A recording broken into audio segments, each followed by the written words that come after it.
I want to say that I'm very excited to be here on the floor today, and I have tremendous respect for the sponsors of this bill and all those who've been involved for some time. And I think everybody knows by this point, while there are numbers of arguments regarding the bill that's on the floor, I choose not to debate the science. I accept the fact that we as a country and we as a world need to address this issue.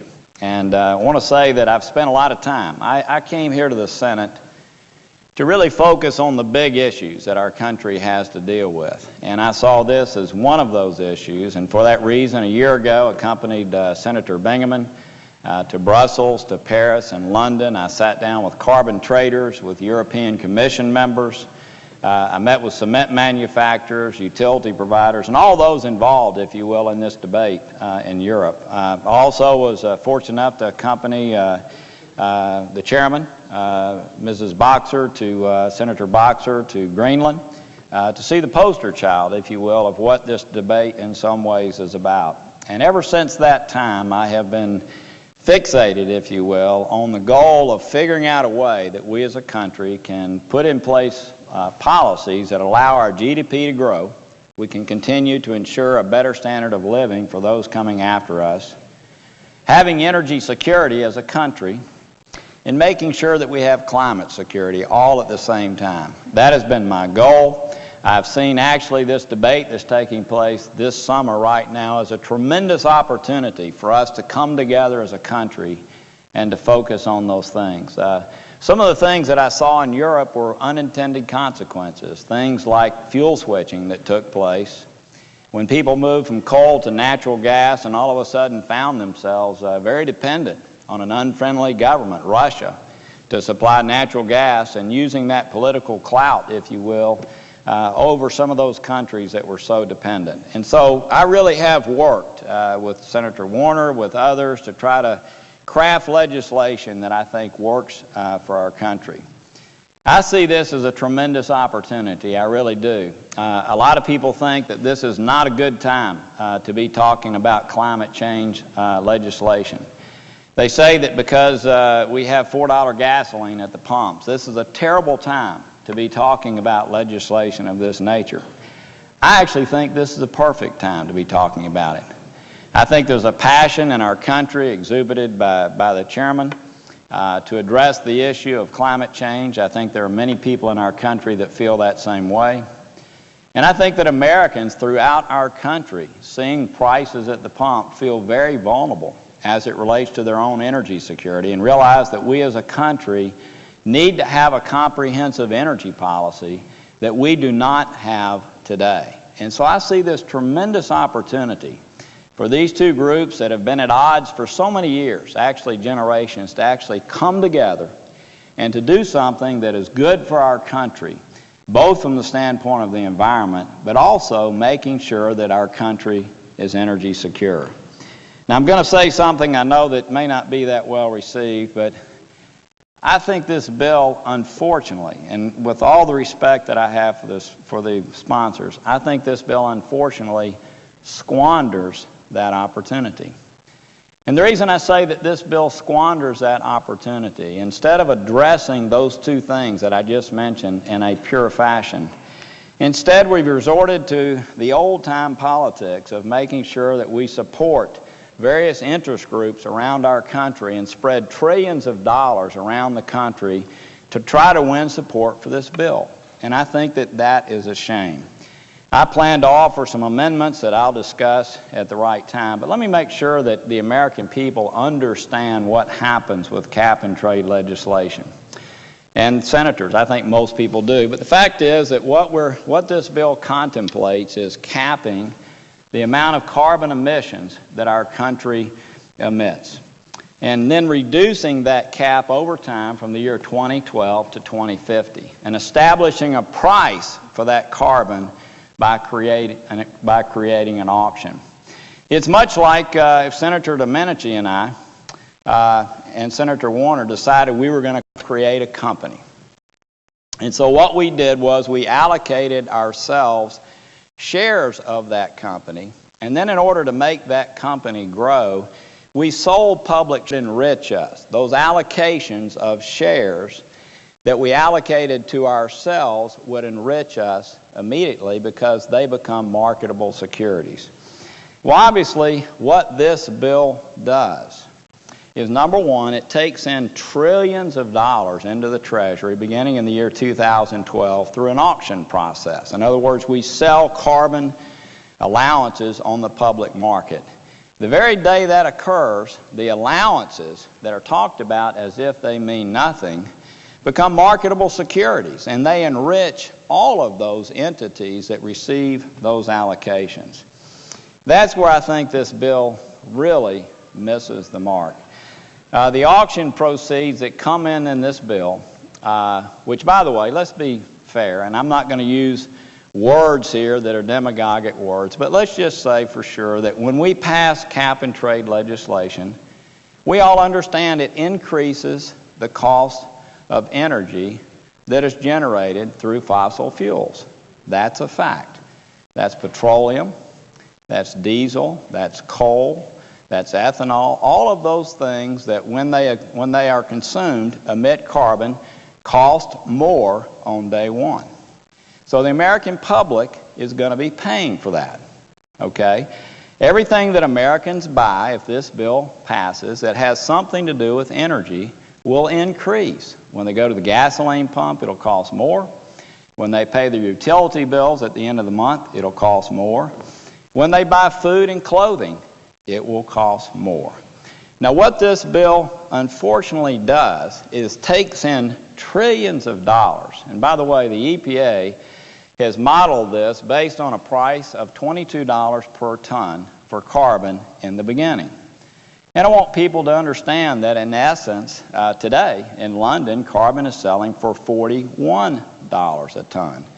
But based on the modeling that is in place, this bill, over the life of the bill, transfers wealth of $6.7 trillion by the modeling that I just mentioned. But if it were, say, based on the prices of carbon today in London, it might be as much as $13 trillion. Now, we all know that if this bill passes, every American will pay more for energy. And I understand that. And by the way, I want everybody in this body to know that I am open to discussing cap-and-trade legislation that takes our country in the right direction. What I am so opposed to, and I am so saddened by the fact that this bill does this, is this bill takes trillions into our Treasury. And then in a pre-prescribed way, in much of it, pre-prescribed, non-discretionary spending, spends that money out from the year 2012 through the year 2050.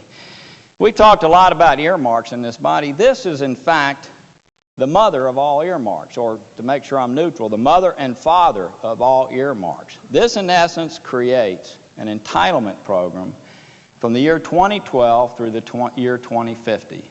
I don't understand, if proponents want to affect our climate, why they don't take those trillions in and then immediately redistribute all of those dollars back to the American citizens. The reason is, and I'm sad to say this, the reason is this bill attempts to win support of the American people and interest groups throughout our country by the same old thing that's gotten our country in trouble today, and that is spreading this money around to various interest groups throughout our country, and then pre-prescribing the spending in a way that I don't know of any bill that's done this since Medicare or Social Security. I don't know of a bill that's done this to this extent in modern times. Now, let me just mention another piece that really goes unnoticed, the allocation process. This bill allocates out to entities all across this country carbon allowances. Those are marketable securities. It's the same as owning a share in IBM. And it's a tremendous transference of wealth. 27% of the allocations in this bill go to entities that have nothing to do with emitting carbon. I have no idea why we would do that in legislation of this nature. I think it's reprehensible. And one of the reasons that we see so many people walking the halls of our Senate offices in tailored suits, carrying nice briefcases, is people that are in the know. And I know that the senator mentioned some of these companies realize this is a tremendous transference of wealth. And if they sit at the table, then they have something to do with how these allowances are allocated. That might be better for them even than operating their companies well, because we are creating a situation that transfers trillions of dollars of wealth. Now I'm going to be offering some amendments, and I am disturbed that some of the sponsors have indicated that these are poison pill amendments. I have focused solely on the policies of this bill. I have never used demagogic language to describe this bill. Never. I've never tried to debate the science. I'm trying to focus on the policies of this legislation. Would the senator yield for a question? No, I'll yield when I finish, and I'd be love to talk to you about this. And I know you've spent a tremendous amount of time on this, and I respect that, okay? The third piece, though, that to me, the reason we have cap-and-trade legislation being discussed is the fact that we want to limit the amount of carbon emissions that come out of our country. And so one of the other pieces of this bill that to me is just truly, truly offensive is this bill allows for something called international offsets, which is nothing more, again, and I'll go into this in detail later on when I offer amendments. This is something that encourages companies in our country to go through a loophole so that they don't have to pay the full price of carbon and actually spend billions of dollars in countries like China, where we already have tremendous trade deficits. I absolutely have no understanding of why we would permit that kind of thing in a bill like this that is being designed to limit carbon emissions in our country. These offsets, these international offsets, have been documented to be fraudulent. We've had tremendous problems in working through the United Nations, who administers these programs. And I have no idea why international offsets that have been so fraudulent and have nothing whatsoever to do with lowering emissions in our country would be part of this bill. So let me just say in general, I realize that we're not going to pass a bill this year, in all likelihood. And I think that, in many ways, is regretful.